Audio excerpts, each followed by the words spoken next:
Does the chatter in your mind interfere with writing? Is the inner critic so persistent that you can't begin? How do you quiet the mind long enough to write? And how do you soften the inner critic, the voice that interrupts and judges or tells you not to bother? In this video, I will explore 5 powerful practices to help you cultivate a peaceful, devoted writing practice. When you show up consistently and learn to write without feeding the critical mind, something magical happens. The mind softens, creativity expands, and writing becomes a place of freedom. Welcome back to Devotion to Writing, a channel devoted to helping you overcome writer's block, move from fear to flow, step out of doubt into confidence, and awaken your creativity through the simple, sacred act of writing. Now, before I share the 5 things you can do to quiet your mind and cultivate a writing practice, I want to invite you please to subscribe to this channel. This will help me grow this community for people who want to write. Also, check out devotiontowriting.com. You can discover workshops and retreats to help you overcome writer's block and create the writing life that you dream of having. Thank you. Okay, so how to quiet the mind so you can write. What do writers do? Well, first let me say that the more frequently, the more consistently you show up to write, the more you sit with yourself, the more you learn to leave that critic, that noisy mind behind, the quieter it becomes. So practice leaving it, and soon it won't bother to show up. Every time you write without buying into your critic's protests or judgments, that voice loses power. It learns to acquiesce. It tires the way a person who isn't being listened to tires, and it settles. And eventually it leaves you alone long enough for you to do your real work, which is envisioning what is true for you, deepening your awareness, your perceptions, listening, and understanding what you are writing to discover what it is you need to say. When you free your mental hindrances, you tap into something limitless, the abundant, generous source of creation itself.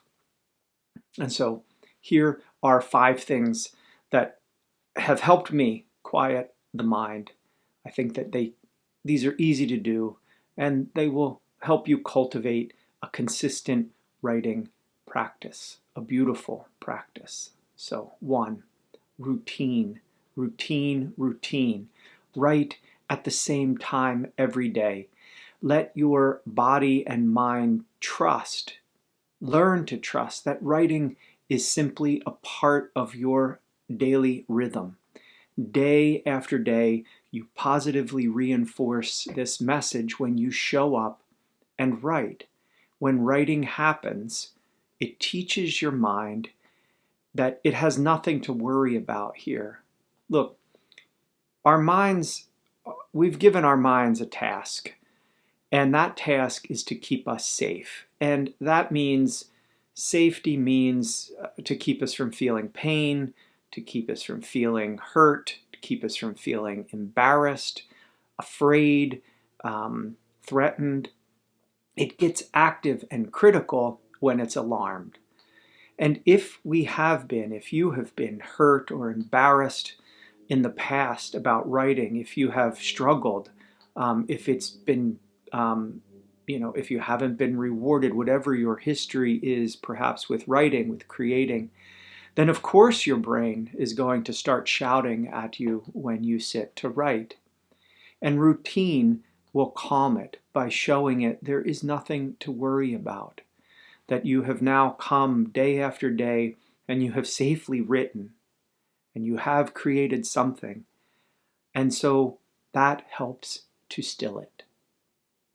The second thing, this kind of goes in along with routine, which is ritual. and that is to build your writing into the pilgrimage of your day. So whatever it is that you are doing during your day, build writing into the things that you do, among the things that you do, but intentionally. So I've mentioned my routine many times. First thing in the morning, I make a cup of coffee. I sit and meditate. I read a few things, poems or short passages, and I start to write.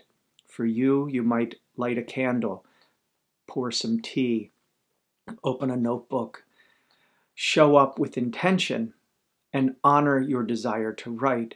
But your rituals have to work for you. So if writing in the morning isn't working for you, write in the evening.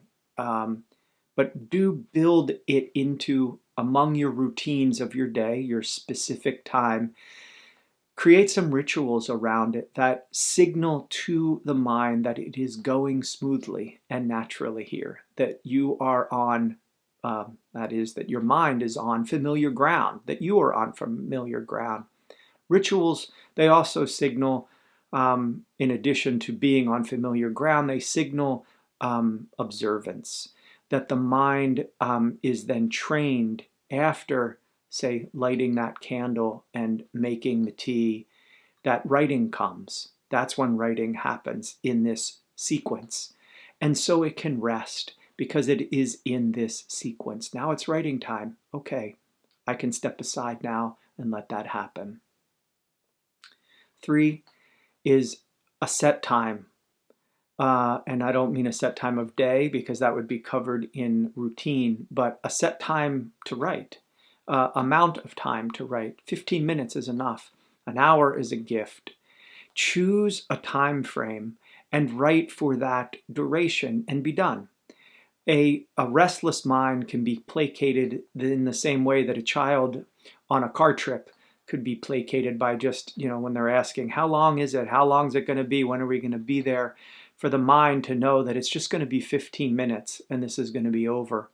That can help quiet it because we can do anything. We can withstand anything for 15 minutes. That is, the mind can withstand anything for 15 minutes.